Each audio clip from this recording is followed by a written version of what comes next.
Hello, everyone. Welcome back. Today I have a very special guest with me who has already been on the channel once before.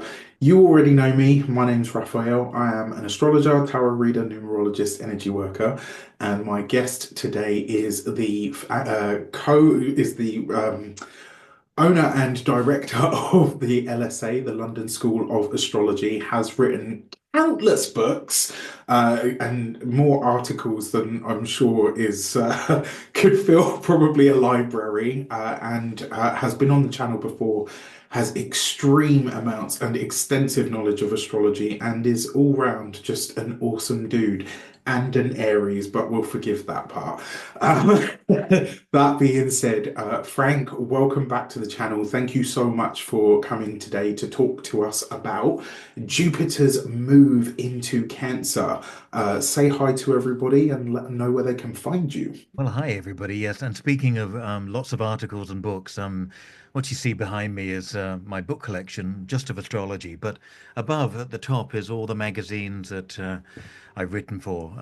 I've had to throw about 300 of them away. So speaking of Jupiter, there's a lot it there, and we'll get to that. Jupiter in Gemini at the moment, lots of books, but I live like this and always working, always writing. So hi everybody. Yes, Gosh, I think I've been an astrologer for 35 years and probably practicing for 30 of those, and run the LSA, London School of Astrology.com. So always happy to see you. And I think maybe it's our second, third, fourth time. I'm not sure, but we've done a few, haven't we? Yeah, we did Mercury as a series. We did the Moon, which was hugely popular. If you guys haven't seen it, go back. It is on the channel. You can still watch all of those. There's lots of really good information on there. And we had a really good laugh sort of getting it out to everybody. We're hoping that there will be a part two of this. But for now, we're going to explore some of Jupiter in Cancer, what a transit's going to be about, what it might mean, how it might sort of play out for all of us, and maybe explore some charts next time round as well. So, when we're talking about Jupiter, obviously, in terms of the mythology of Jupiter, Jupiter was Zeus in the Greek pantheon. We're talking about the planet of benevolence, but also the god of more. I always think, like, even though it's not an overword, I think more is definitely a Jupiterian word. What do you think, Frank? Which one? Over or More. more? Yes, yes, indeed, very much more. More over the top. Anything that feels extravagant and large. I mean, Jupiter got that reputation by people observing it in the sky, being the largest planet in the sky, but also, of course, most astrology is based on hundreds and thousands of years of observation, and Jupiter always tends to, when it speaks in the sky to us, it tends to exaggerate or be over the top. But it can be, it can have a whole wide range of possibility and potential. So in it was, of course, Jupiter and Zeus was the king of the gods. Mhm.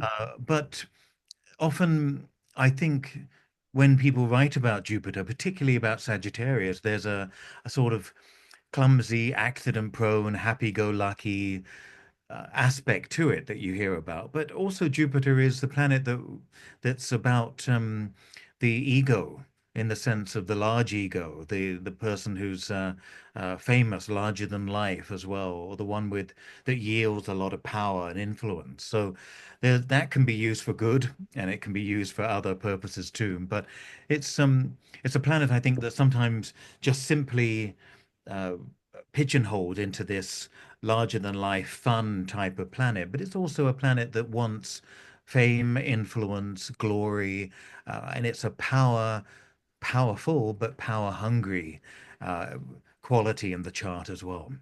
Yeah, absolutely. And did you know that when we think about that, so going back to Zeus, in terms of the mythology of it, as you say, the king of the gods, and when you think about Zeus, yes, we had this idea of wisdom, we have this idea of being jovial or being larger than life, but also when you think about a lot of his exploits, he was a little bit of a, he wasn't always The what's the best way to, he was a bit of a shit sometimes when you think about like all of his, he was a very prolific god, always rampantly sleeping with someone, or all various different types of stories. But also, when you talk about this, the other side of Jupiter, and a lot of people don't sort of really look too far at that. And I think it's a really important point. When you think about this idea of benevolence and growth and expansion and this really big, sort of larger than life energy, you also have to consider that the other part of it is maybe they suck up all of the air in the room, and this idea of being grandiose and the power hungry, and also lording that power over other people. Zeus was definitely known for that.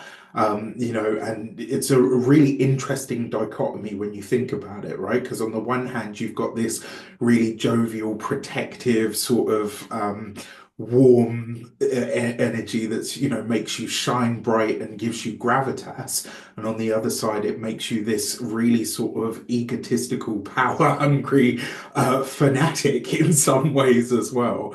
And Jupiter as a principle, even in the chart, you can see like whatever it's amplifying is whatever you're going to get more of. So if it's amplifying or expanding something in your chart that's challenging, the likelihood is that you're going to experience that part of it as well. So, yes, we've got all of the good stuff that's bright and light and happy, the Lord of Levity, as he's also known. But on the other side of it, you also have something quite intense as well. Yeah. Well, the Gokulans, who did the extensive research into astrology in the 1950s, 60s, and beyond, when they were testing the sun in the chart, which when we think about the sun, back then it was considered the ruler, the great power, the glory, all of that, the in the chart, and they found that the words associated with the sun were actually found with people who had strong Jupiters.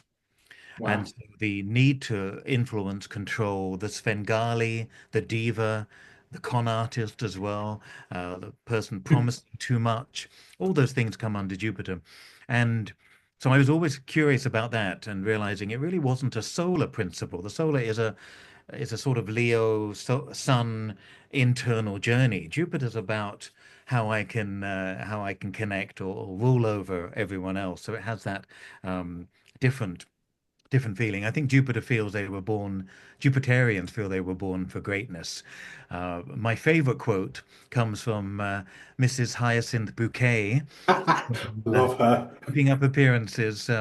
Patricia Rutledge, the actress, had Leo midheaven, but what she says at one point, she said, "I do hate it when people try to act superior. It makes it so much more difficult for those of us who naturally are." And that's Jupiter speaking, Yeah. and I just love that quote. I've used that over the years. Also, the other thing is in palmistry, Apollo, the sun finger, is actually the finger of creativity, your ring finger. But Wow. the finger that we use to boss people around, the index finger, is the Jupiter finger. It's the one we use to get our wishes. This is what I want you to do, that quality. So Jupiter is I think probably Linda Goodman and many other writers, many other great astrology writers, created a joyful, playful image of Jupiter, when in fact I think it's a lot deeper and can be a lot more challenging at times. Yeah, absolutely. I'm really glad you mentioned that, actually, just to open up some of the other parts of this discussion, because I have an older brother who is a Sagittarius, and on the one hand, he is like constantly studying, always learning something new, is very philosophical, but he can be quite rough and ready. He's not always sweetness and light, and like the bouncy sort of jovial Jupiter that everybody talks about. I've noticed that a lot of Sagittarian people have quite an edge to them. They can be very hardy, I guess is one word, and a little bit not intense so much as like a Plutonian or a Scorpionic kind of intense, but I think they can be quite sort of in your face. And in the terms of Sagittarius energy, and I kind of always marvel at that there is that very bright sort of future orientated side that leans towards bigger ideas and visions and is always trying to think about what comes next. But at the base of it, it's actually quite a gritty sign as well, Sagittarius. Interesting. Well, it is half man, half horse, isn't it? So I guess you're going to get a hoof every now and then from the other, and maybe a few others as well. Yeah. Yeah, that makes total sense. In terms of so obviously, as you know, Frank definitely knows, in ancient astrology, Jupiter was also the ruler of Pisces. What's your thoughts and feelings around that? Well, yes, that's interesting. It's a very different energy. So Sagittarius is mutable fire, Pisces is mutable water. So you've got the fiery belief, and I think the Sagittarian aspect of Jupiter is very much about this. It's going to be great. I go in with a sense of confidence or putting 100% in, and this is where Jupiter and Sagittarius can get despondent. I often see Jupiter and Sagittarius in people who suffer from great bouts of depression at times or despondency because they're putting 100% in, and the world might care 25% of the time, or 25% of the effort comes back. And so that Jupiter side of Sagittarius wants a lot, expects a lot. It will go into a casino and say, "We're going to win big today. I can feel it." And there'll be the one person to win by accidentally pressing the wrong button, and something will happen, and all the bells will ring, and they'll probably treat everybody in the casino to a drink. Um, the Pisces energy is a lot more introverted. They're both signs to do with belief. So Sagittarius has that belief in the world doing it, doing great things. The Pisces belief is a lot more on an emotional level. Pisces goes into a casino, please help me, rescue me from my life, from the people that use and abuse and accuse me, and it will go in and long to be rescued from the mundane life. Pisces is at best, a spiritual sign. And Jupiter, the side of Jupiter that's Piscean or that connects to Pisces, is in a way longing to connect to something more meaningful in life.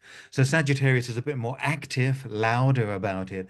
Pisces is more intuitive. I'll connect to the people and the beliefs that resonate with me on a deeper level. So it can be a lot more introverted and personal as a journey. Although Pisces is the final sign of the zodiac, so it's very much about how we're all interconnected.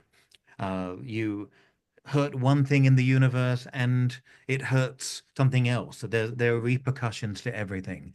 I always think of Pisces as the sign that is the simply it's the ocean, isn't it? Pisces. It's a drop in the ocean, but it's also the ocean in a drop. So everything that we feel and connect to uh, in a Pisces way is part of who we are. The greater is also in us, and vice versa. Yeah. Yeah, I like that. That's a really interesting thought. And just the way that you said it has triggered a thought and a feeling for me. I have Pisces in the eighth, debatable with Frank. He doesn't like whole signs. But I have Pisces in that sort of occupying that eighth house space. Even from a young child, I never understood like.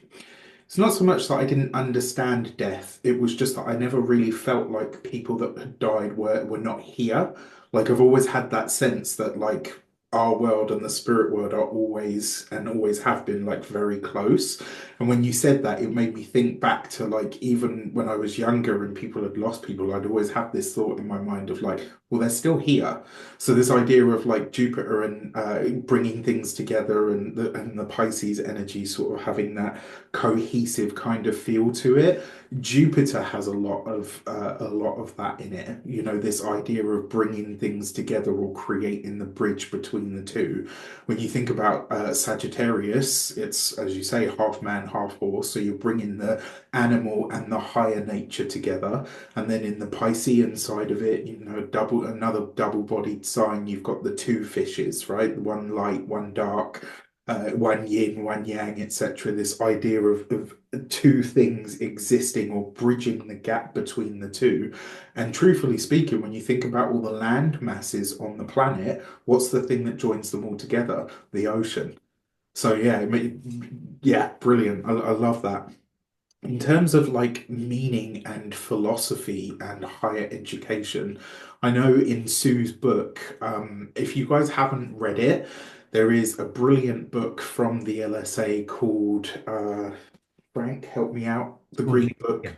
the Contemporary Astrologer's Handbook. Yeah, Yes, and all first year students get a copy. I have mine faithfully in the back somewhere. It's in, I remember her mentioning in that book that when you're talking about Jupiter and this idea of travel, and when you're talking about the higher mind, these are all things that expand you or your horizon in some way, whether mentally, even emotionally, or even just your perspective. And so both of those will do that. It's really interesting as well when you say, because obviously they're both mutable signs, Sagittarius, as you say, mutable. Pisces mutable. That's what they share in common, but fire by its nature is active. So there's that idea of like Sagittarius going out into the world to learn and to soak up and do and experience more of everything. And then you've got Pisces on the other side that's kind of like, I'll just travel internally and astral project out into the world. Right? Or find a way to meld with the cosmos in a way. indeed, indeed. Yes. So, question. In terms of obviously Jupiter's now going to move its over the course of June. I think it's like June the 7th, June the 10th, 9th, 10th, give or take where you are in the world. Jupiter is going to move into the sign of Cancer. So for you guys out there, you've heard me talk about this already. The world has been abuzz with it as well because it's a once in 12-year transit, and Jupiter moving into the sign of Cancer is said to be exalted. I'm not sure how Frank feels about that, but I'm interested to hear about it. What do you think about the idea of exaltation? And in fact, can you give us a little breakdown of what it is, and then give us a little take on what you think about that idea?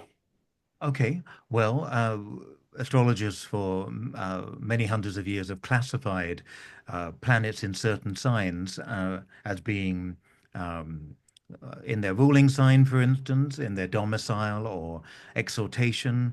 And then you have the not so nice categories of fall and Detriment. and yes, yes, and the it to me it's been overused, and these ideas, and unless you can use them productively, it just ends up scaring people or worrying people. Uh, the exaltation idea simply is that the planet, the two, so Jupiter is said to be the ruler of Sagittarius and Pisces. That simply means that the planet has a lot in common naturally with those two signs. Yeah. That's all it means. It doesn't mean that if you have it in your chart, you are you have a better Jupiter, or it works more, or there's more fortune. It doesn't really work like that. Jupiter has 12 faces, one for each sign, and they've all got a job to do. And sometimes the planet and the sign are more foreign to each other. And so the idea of a planet being in fall or in detriment just means that for example, Jupiter is said to be in detriment in Gemini, Mhm. because Gemini is about facts and information, and Jupiter's about belief. Yeah. Jupiter is also said to be in fall in Pisces because, sorry, in detriment in Pisces, in Virgo, excuse me. Um, Again, because Virgo is about detail and Jupiter is about grabbing the essence, the Yeah. overall idea of something. So they're different in nature. And astrologers use that in very simple terms when they were answering questions of their clients, what we call horary, or Mhm. electing for the monarch the best time to go to war, or whatever, whatever the astrologer was doing for the monarch. And it's a simplified way of seeing connections and affinity. So Jupiter's been in Gemini, and I've heard a lot of astrologers in the last year say, well, I can't wait for it to get out of Gemini because it doesn't belong there. And I've been having a great time with Jupiter in Gemini. I've been writing and working and planning things, and because every time Jupiter's in a sign for your natal chart, excuse me, or for for transiting like it is for everybody in the world, it's an opportunity to do new things with the sign and Yeah. new things with Jupiter. So Jupiter in Gemini was take those beliefs and put them on paper. Write that blog, get that book out, do something, carry your beliefs, your ability to envision something greater, Mhm. something meaningful, put it on paper, write it, connect, share it. That's what Gemini does. So I never see them as contradictory or conflicting. So I don't tend to use those terms unless I'm talking about ancient uses of astrology like election or horary, Yeah. which of course I also teach, but it's only for a particular reason. So Jupiter's said to be exalted in Cancer, and I think the reason why they have an affinity is that they're both about protection, aren't they? So Mhm. Cancer's the emotional protection. I'm protecting my family, my tribe, my mum, my past, my history, what belongs to me emotionally. And I'm doing all this because Cancer's the crab and it will Yeah. Yeah. contain and hold things. And Jupiter, in a sense, is that feeling of having an angel on your shoulder, that sense of, you know what, it's going to be okay.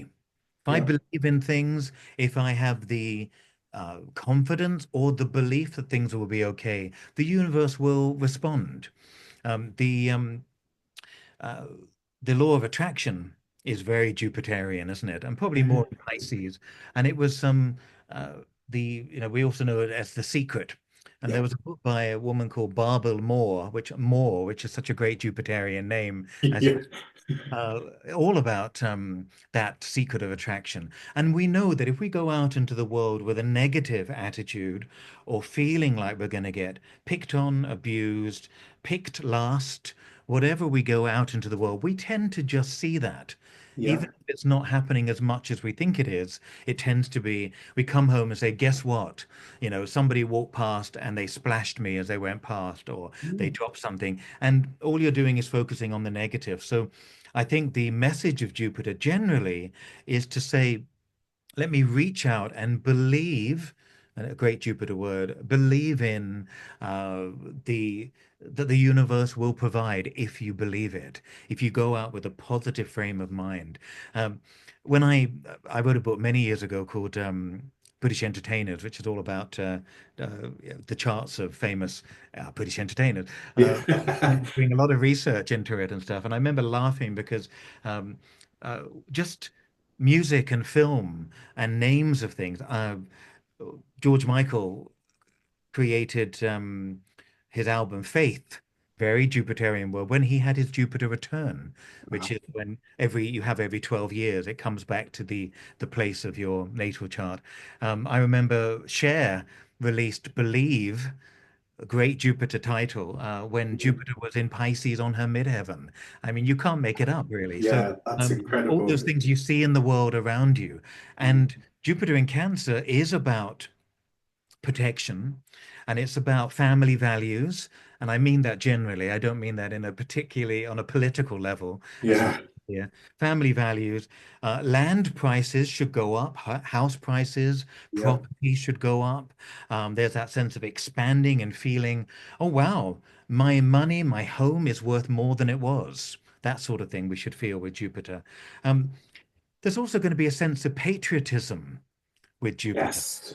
Believing Jupiter in your country, believing in your land. Now, that can be a problem, of course, because Jupiter tends to exaggerate Yep. or have extreme reactions or overreactions to things. So I imagine that from June all the way for the next 12 months, To we're going to 2026. hear get back to family values from our politicians on different sides of the Atlantic. Um, Allegiance is another Jupiter in Cancer word. Nationalism, protect our borders, protect, very Cancer, very Jupiter, Yeah. protect our land. We're going to hear different versions of this depending on who we listen to. So there'll be, I think, an exaggeration of a sense of patriotism, nationalism, but also at the same time coming back to that, asking yourself, what do you truly believe in? Ultimately, the people we have around us, whether they're chosen family like friends and uh, good and partners and people, or actual blood family. These are the people that we need to put energy into protecting our relationship with.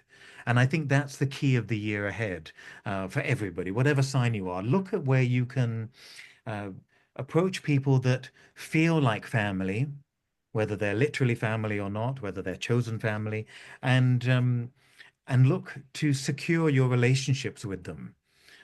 Security, homeland security, family values, all of those things, we're going to hear a lot about. But on a personal level, it's kindness, it's safety, feeling safe with people, helping other people that you love feel safe. That's really key.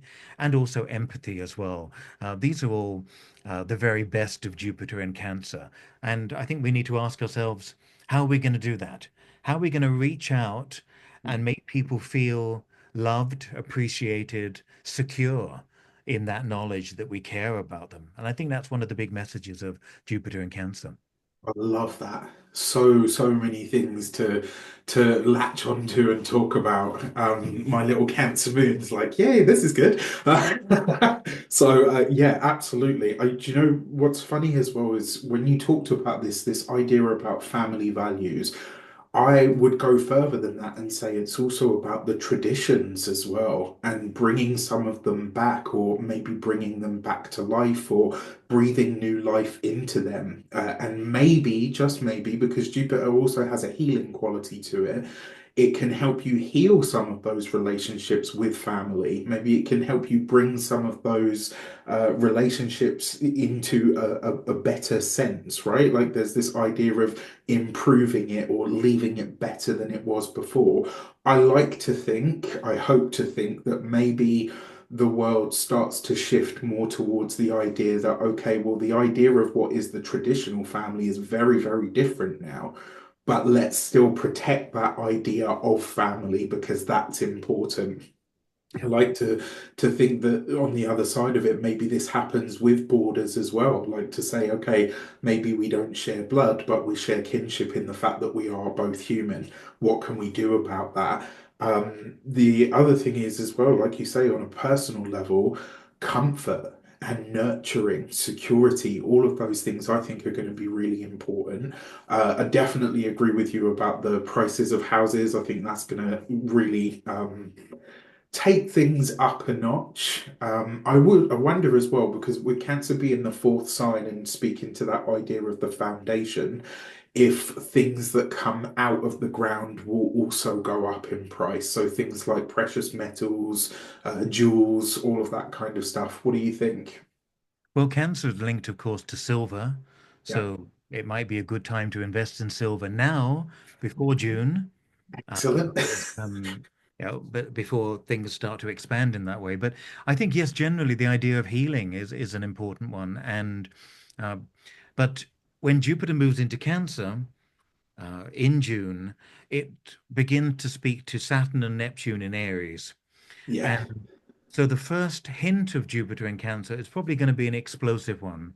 It's going to Mhm. be uh, issues to do with a militant approach, a political or sort of armed approach. It's an aggressive approach to Yeah. countries and borders, and sometimes it takes, as we often see with politics, it takes an extreme reaction to someone, a politician or a particular way of uh, behaving Mm. for us to make changes.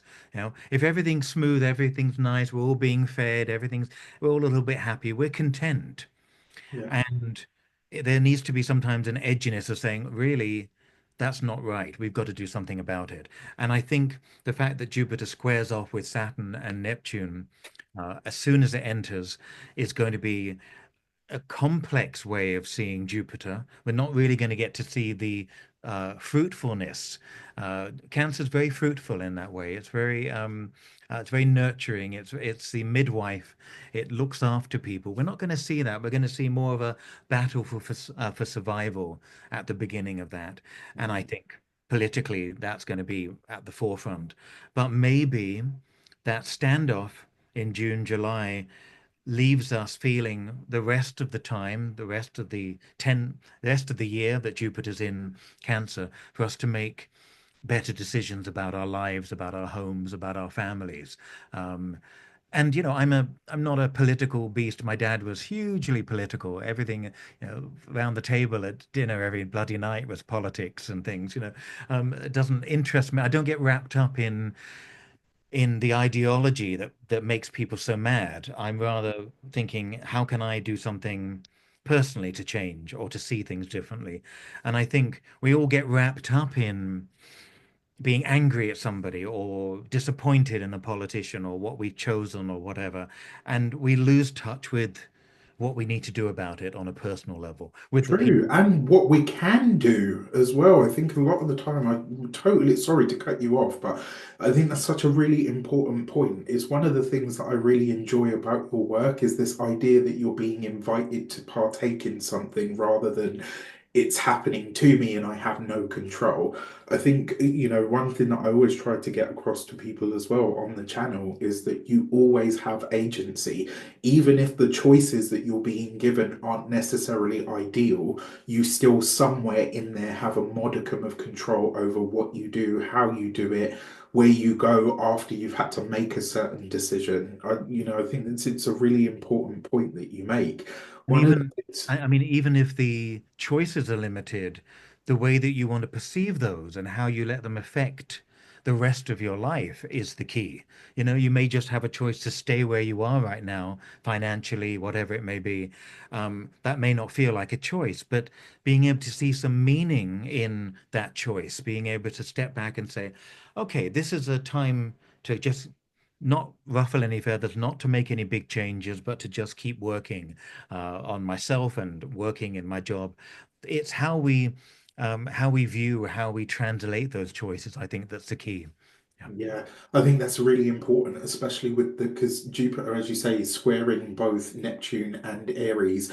At the same time that's happening, the Sun will be moving through those early degrees as well. I think it's right up to the point that the Sun reaches like 8 degrees. So the Sun is also being checked in a square by Neptune and Saturn as well at the same time.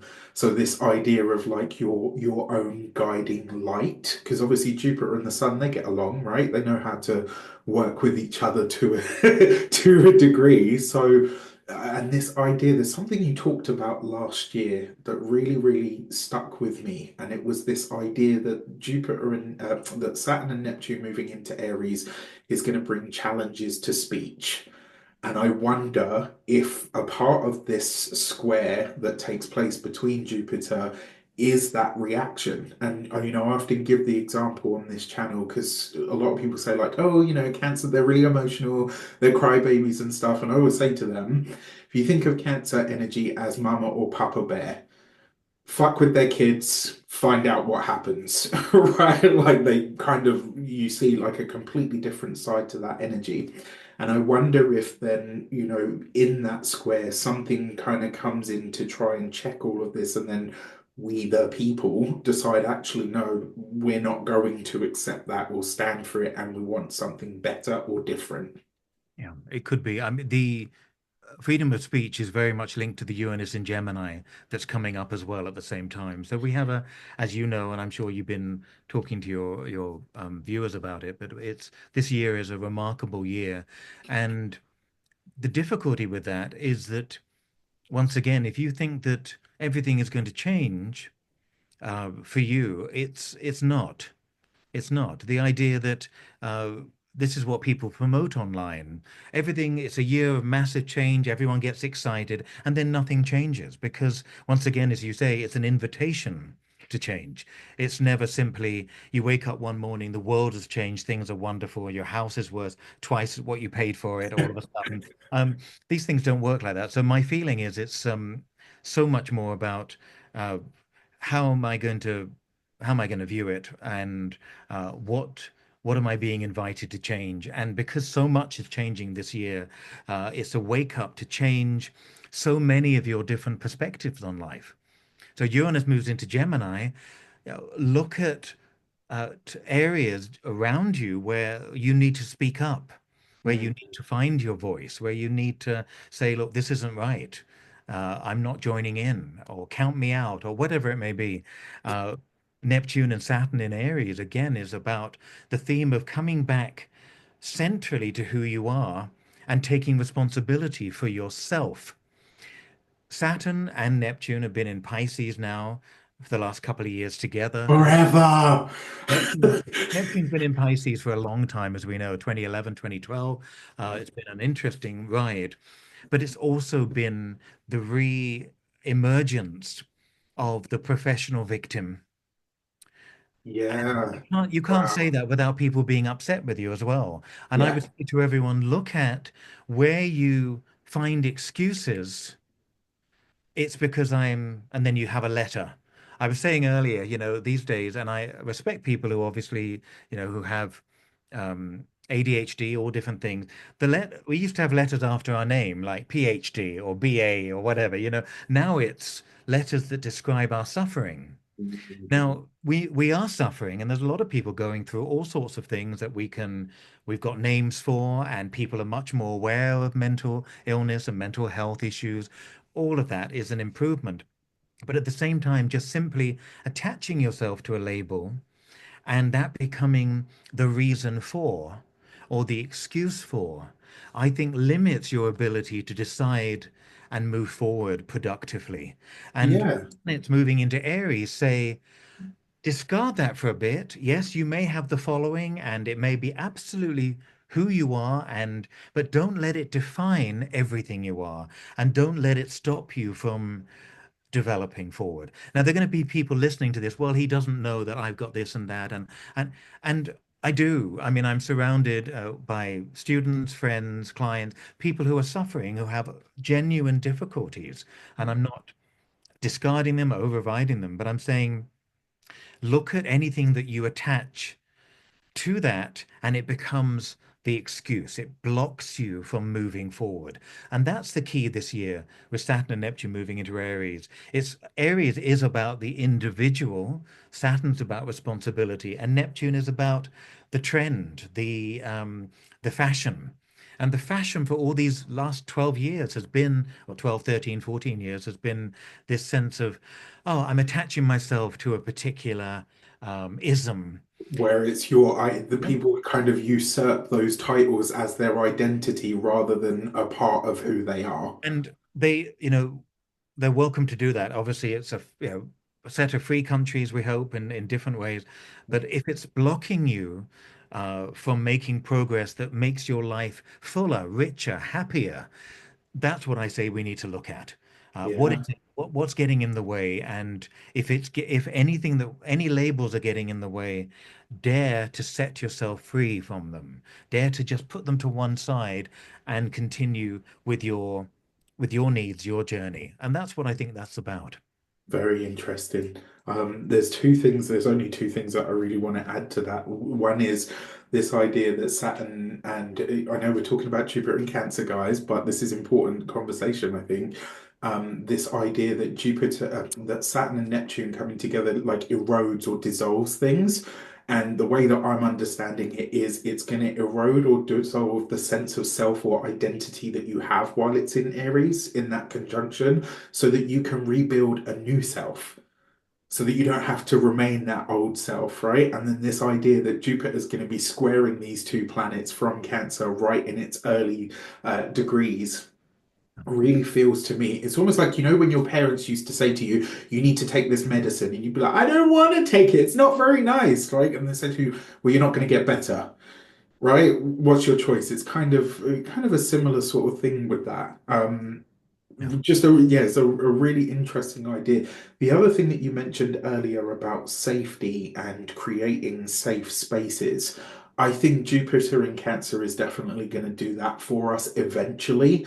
As you say, like after the initial sort of kerfuffle that takes place, I do wonder if we start to create more safe spaces or protective spaces for, maybe for women, but maybe for this idea of things that need safe spaces to be discussed, places that are protected. So one of the examples that I would give here is comedy. You know, this idea that comedy is a safe space to be able to talk about and laugh about everything. It's not because we're laughing at people, it's a way of catharsis, really, right? It's a very human thing to laugh at really heavy things, or, you know, when things get too serious, I'm the inappropriate humor person. And I love it because it kind of breaks up those moments where it's too somber, it's too heavy. And Yes. this idea that that is a safe space, I think, is really important. Yeah, and cancer often is linked to humor simply because of that natural identification and laughter, and we need to laugh as much as we cry, you know, that feeling. Um, but yes, you're right. I think the Uranus and Gemini is going to be the big issue of uh, fighting back and not. I mean, there's nothing as unfunny as somebody taking offense on somebody else's behalf. Yeah, you know, particularly with comedy, it's like, oh, we should ban that because that's offensive to those people. And those people over there are having a laugh about it because it's actually quite reflective of their experience or whatever. I mean, I never really watched the comedy Meet the Kumars or the Kumars at number Ah, whatever. I never saw it, brilliant. but I remember that was such a great twist on the idea of a white comedian coming on and doing a silly Indian accent. You know, it was themselves laughing at their culture. I remember Little Miss Jocelyn. Do you remember Little Miss Jocelyn from about 10 years ago? Had a series. Uh, That's Michaela Noel, Michaela Coel, I think her name is, the lady um, that does it. I think it I was think it's her. Jocelyn somebody, somebody, maybe somebody else you're thinking of, but she, uh, she brought up, I think it was the Nigerian community, and they were very upset with it.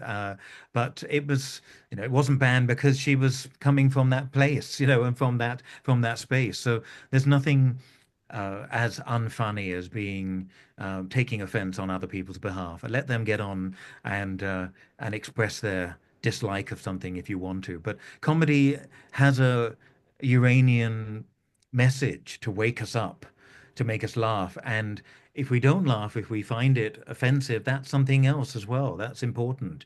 Uh, and in everything that's funny, there's a little bit of truth.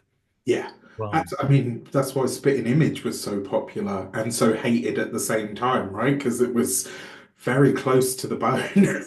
I mean, something that you touched on earlier about house prices and land prices, this idea of home as a source of abundance with Jupiter in Cancer. When we think about this, because one of the things that we noticed, obviously, when Jupiter went into Taurus, the prices of food and everything just kind of skyrocketed, right? I was expecting, and maybe this has happened, maybe it hasn't. One of the things that I did expect to happen was I expected the price of education and courses and things to go up while Jupiter was in Gemini. Haven't seen as much of that as I expected. I would imagine that's more with Jupiter and Sagittarius, Okay. because Jupiter in Gemini has seen uh, the expansion, Jupiter, of quick courses, cheap courses, thousands and thousands of courses online. Yeah. So And Chat GPT. yeah, and you don't know what's good and what isn't. And I have people sometimes ring the school or email the school and say, I've got a diploma from the whatever, whatever, and it's some sort of certificate of excellence or something. And they've done about 5 hours astrology, and I'm exaggerating here, but you know, they've done very little, and think that that qualifies them now to know everything, and they get very anxious or upset when in fact what they've learned is just the surface. So I think maybe Jupiter and Gemini has been that everything is now available and double what it was before. You know, Yeah. typical Gemini. That makes sense. So this idea of home prices and land going up. I mean, you know, houses not so much, but land is one of the only things that we're not making any more of, right? And there's always more people coming into the world at any given moment. So that kind of tracks. It makes sense to me. Yeah.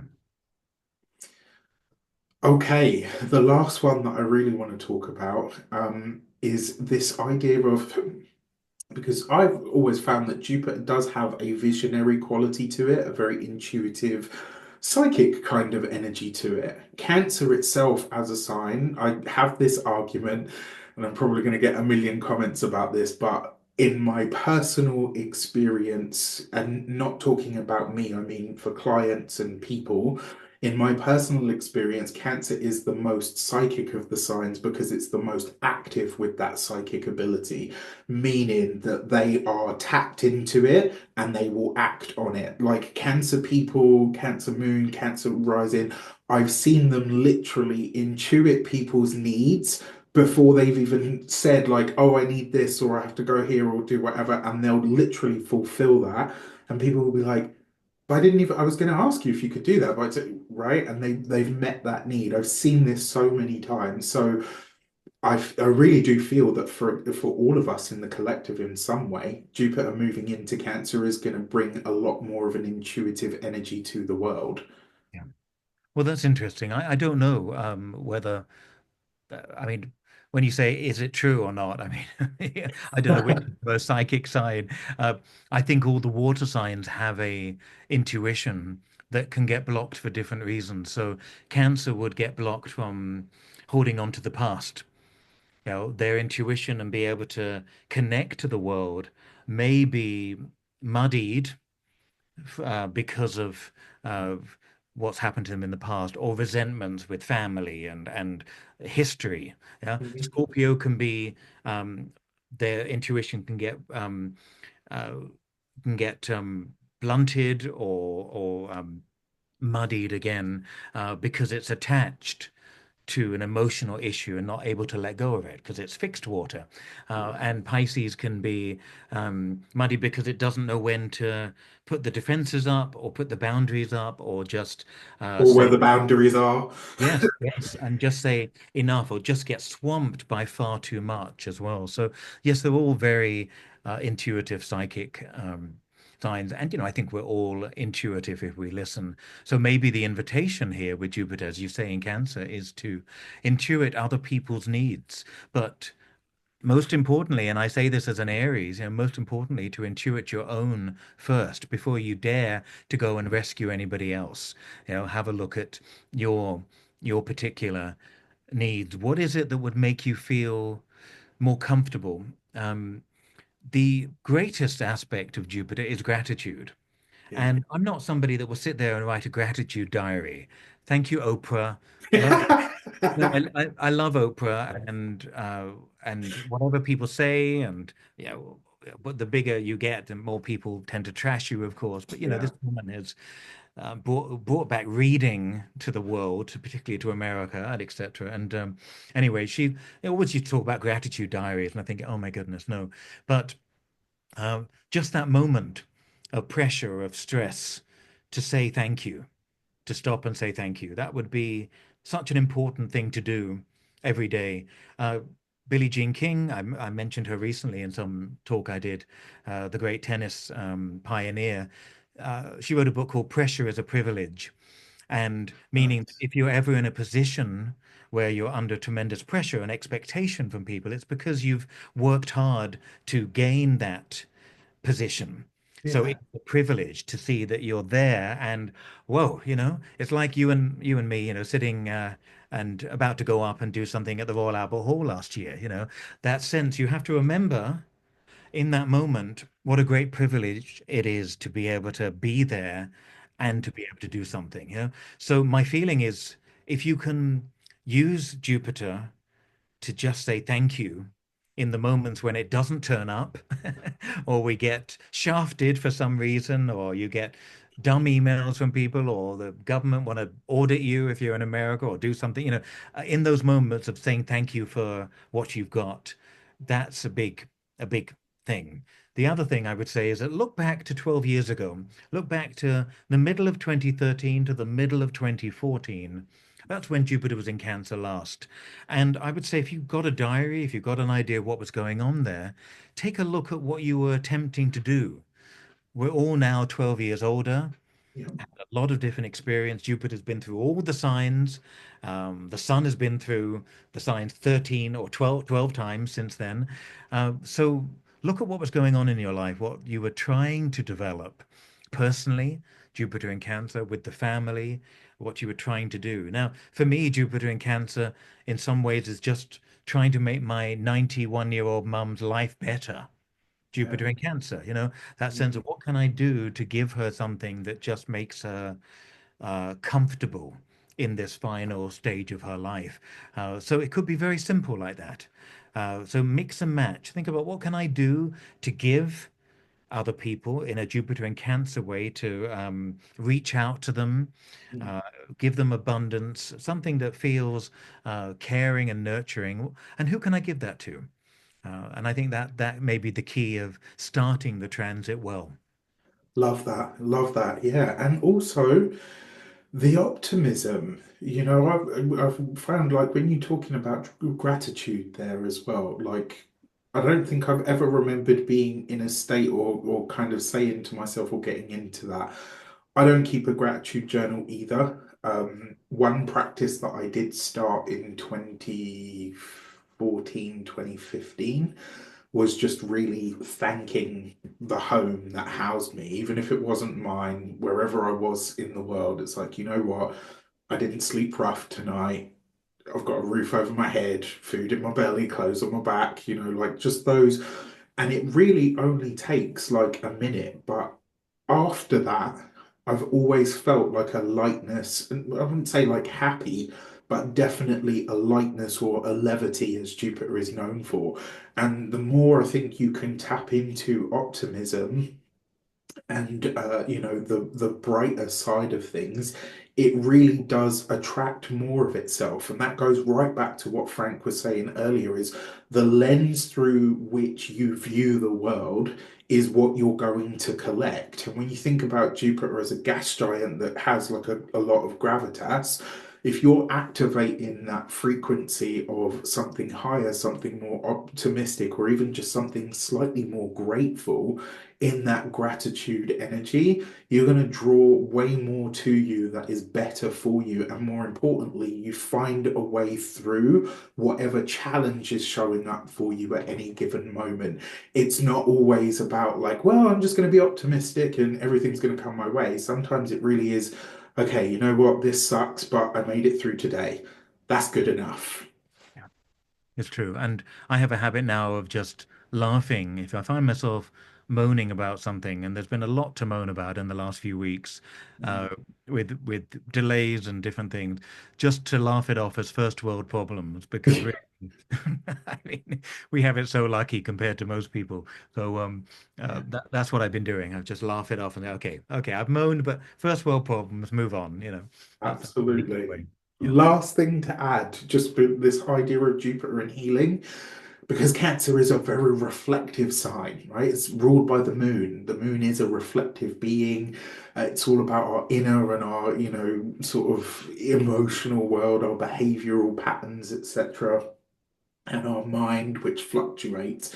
So for me, like, I like this idea that healing the past in some way is now possible, right? Jupiter in Cancer, that Jupiterian lightness or healing that comes into the sign of Cancer, which can be a bit crabby, right? And hold it, I always say to my Cancer clients, you got to take off the shell and give it a wash every so often because it gets a bit fusty in there, right? So healing the past, right? Is there some aspect of your past, maybe some aspect of your past with a mother figure, or maybe somebody of a matriarchal energy, or that side of your family, some tradition, some element of your past that you think over a lot that maybe you wish was different.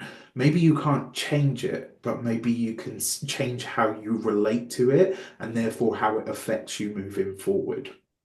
I agree. And Jupiter is the planet of the future, the idea of moving forward, moving ahead, and Cancer's the sign of the past.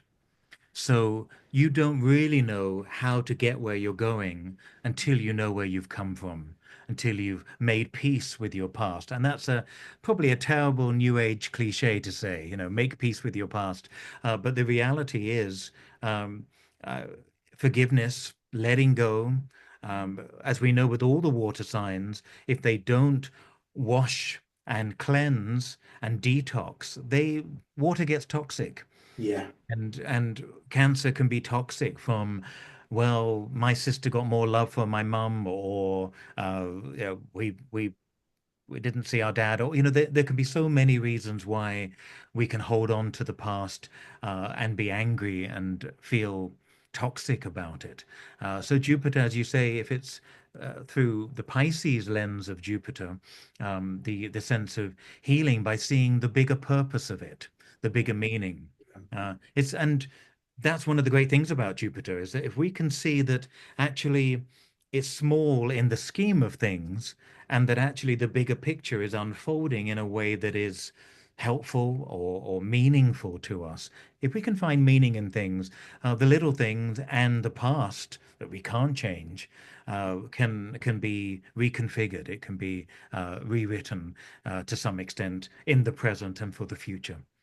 Yeah, I love that. That makes me really excited because one thing that I like in the spiritual community at large, there's this idea that if you don't have a tradition or come from a certain lineage, then you're not a real insert whatever title after that, right? Like dot dot dot. And one thing that I always say to people is every tradition was once started by somebody. Start your own. Start a new one now and let that be your tradition moving forward. So I love that idea. Yeah, I like that because this idea of Jupiter being the future and Cancer being the past is like take that forward, start a new tradition of your own now, hand that down to your kids or to your chosen, in the rainbow community, we've got chosen children, right? Hand it on to somebody that can carry it on and treat that new tradition as one that is a tradition and will be one from here on in. You can create your own as well. You don't always have to have had one that's hundreds of years old or whatever, because it's Yeah. not always possible for everybody. No, but people like, I mean, Jupiter is the opposite temperament to Saturn.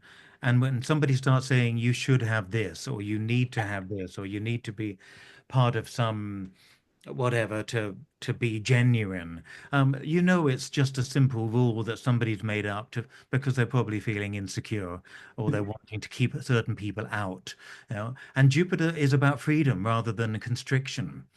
And so, as you say, the only constriction, the only chains that we have around ourselves are the ones we choose to put on ourselves.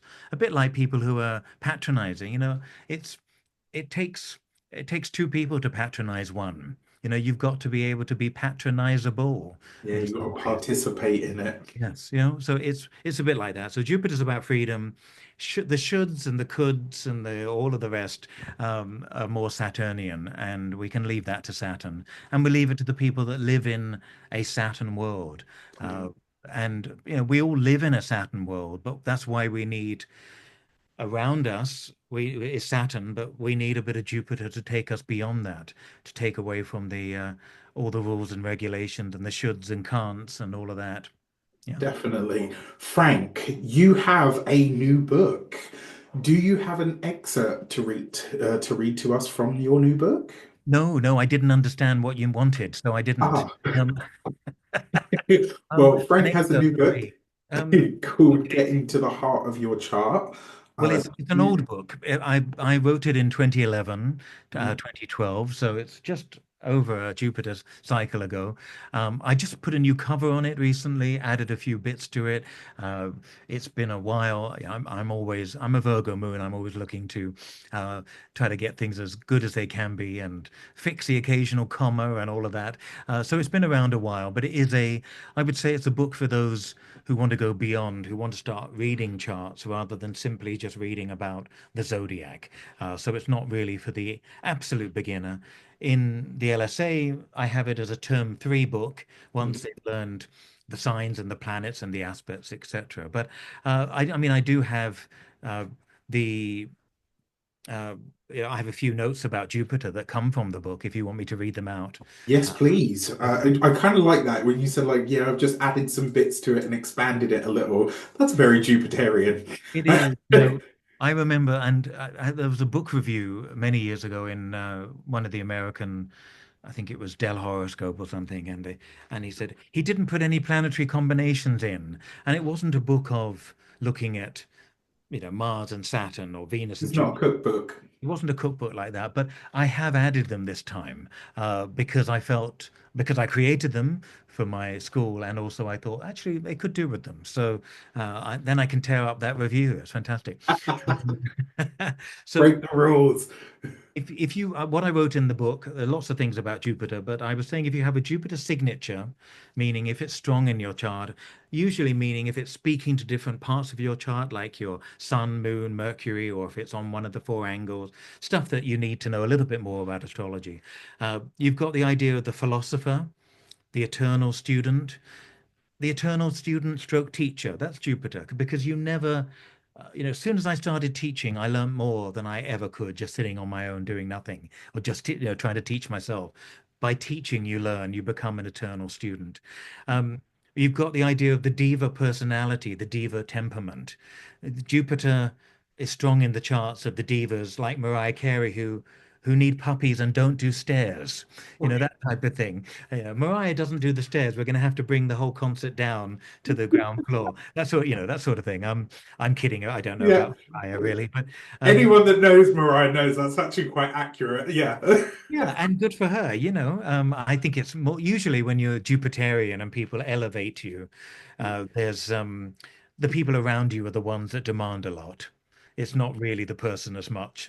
That's the impression I get. Marlon Brando famously said, and he was Sagittarius rising with Jupiter there in the first house. He said, people come looking for Zeus, but I'm just a son of a bitch in a mobile home, in a mobile home, waiting for the film to or the cameras to start rolling, something like that. Yeah, Um, yeah. so you've got the flamboyant promoter, the philanthropist, you've got the evangelist of Jupiter, very Mhm. much the televangelists of the 80s in America were all Pisces, Sag, very Jupiterian. You've also got the guru, you've got the con artist, John DeLorean, who's elevated as the great man, the great con artist, was more Jupiterian than you could believe. The star maker, the Svengali. Jupiter speaks of a desire for recognition, authority, influence, and acclaim, but it can also be a life of lucky breaks, being in the right place at the right time, getting to know the right people, being around people who can do good things for you, and hopefully vice versa. Often, if you're strongly Jupiterian, there's a jovial, a word you used earlier, hopeful, questing, future orientated nature. And it often indicates a life of exploration, learning, teaching, and the idea that the power of positive thought really makes your life beyond the narrow vision or lack of vision that people have.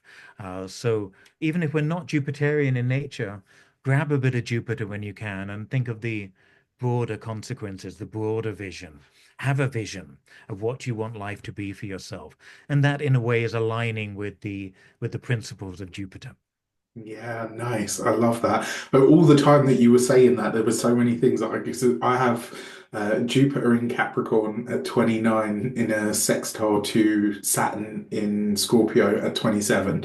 And yeah, that really that idea of cautious expansion kind of makes sense to me. You're really tough on your Jupiter, aren't you? You're tough. Yes, Don't like because it. I Yeah. it's not that I don't like it. It's just it's really it's not that I do, I'll be honest with you, it's only in the last 4 or 5 years that I've really learnt to love and respect it. But it took a long time to get to that point because there's always been this thing with time where I'm either too late or too early. And it's like, or what I have noticed as well is like sometimes I'll put something out and it'll do nothing. And this isn't just with my channel, this is lots of stuff.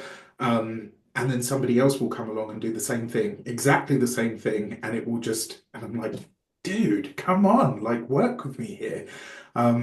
So yeah, it's not. I love it now, but no, I haven't always, I have to say. Yeah, I know we've had a lot of conversations about it over the years. I would say that Jupiter and Capricorn is about taking time. Capricorn takes time and experience to respect another Capricorn word, the advantages, the opportunities that come. So in a way, and being the final degree of Capricorn as well, is that, it will come eventually. You just have to wait, you have to be patient. Yes, other people will speed past with similar ideas and it'll be a bit like tortoise and the hare. Yeah. But that Jupiter in Capricorn, the great invitation of that is to build an empire, build something for the future that will stand the test of time. It just takes time to get there, and it along the way you can not believe in it. You can lose faith. Capricorn Mm, can be cynical in that journey and to think, oh, well, maybe I should have given it up or changed. There can be all of that, but that's part of the journey. And yeah. that's the humor in it as well, is that it is taking time for you to respect and enjoy it and appreciate it. Yeah, yeah. And also, do you want to be a Jupiter in Sagittarius, where maybe your money and your experience and your time would have gone on travel instead of building what you're building? There's always good questions to ask if you want to compare it to other signs. And then eventually you end up thinking, hey, my chart's really me. It's okay. Yeah, no, absolutely. And you've helped me understand that over the years from 20, I mean, I took my first course with the LSA in 2014, I think, 2014, 2015. Mm. And yeah, just over the years, I've learned a lot about it and about myself and how, everything works. It's been a really good journey. Yeah. Frank, please tell everybody where they can find you. Are you open for consultations at the moment? I have a waiting list at the moment because I'm not opened up any new dates. So they can go to londonschoolofastrology.com, get a free account. Lots of freebies that we do during the year of different live talks that are recorded and uploaded. Lots of new things happening, which I can't talk about just yet until the contracts have been signed. But sort of Jupiterian expansion in an interesting way. So that's happening probably over the next Hey, few months. And they can. Yes, that's probably the best way to find me. I do have my own website, but that's really just to join the list, frankclifford.co.uk. You can join a list of consultations if you want, but it may be a while before I'm back seeing people just because I've on got the table. a lot of deadlines. Yeah. Yeah, brilliant. Well, good luck with it. Everybody, head over to the londonschoolofastrology.com, sign up. As Frank says, there's lots of stuff there. There's so many resources, more than you can shake a stick at, and there's plenty of articles as well. Frank, always, always, always, always a pleasure to have you. Thank you so much. Thank you. Thank you for Next the time, invitation. yeah, we'll pick some people out and have a look at some charts and see what Jupiter is doing out there in the world for you guys.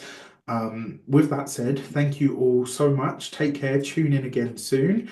And Frank, we will have you back very soon, I hope. You will. You take care. Thanks very much. Cheers. Soon.